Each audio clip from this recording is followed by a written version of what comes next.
In BioShock, Tenenbaum, the character Tenenbaum, was sort of exploring the work that was going on in DNA at the time. You know, the work that Crick and Watson were doing.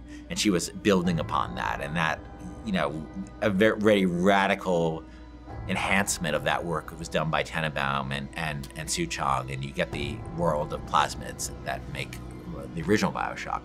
Elizabeth's not a scientist, but she has the ability to interact with the kind of science that was being done in this period, the kind of science that was being done by Einstein, the kind of science that was being done by Heisenberg.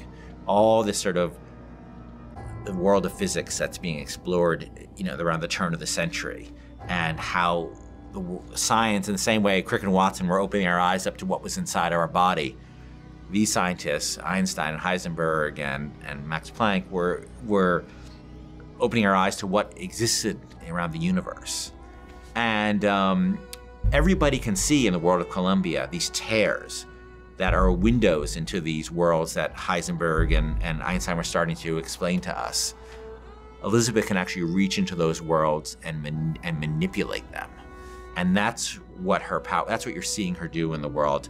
And that becomes this great game system we call the tears in BioShock Infinite, where you'll be in a space and you'll see a window where you see a skyline that doesn't exist in the Columbia that Booker is in. You'll see a turret maybe that doesn't exist in the Columbia that Booker exists in. You'll see a bunch of founders who might come in and help you fight the Vox Populi guys you're fighting, who doesn't exist in the world version of Columbia that Booker's in. And Elizabeth is essentially saying to you is, I can bring one of these three in for you, Booker. Which one do you want me to bring in? And that's up to the player. I think I can help. Just tell me which one you want. That one, now!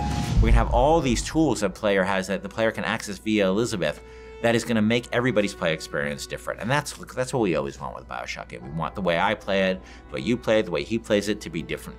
And that's Elizabeth's ability to manipulate terrorists is just another great way to do that.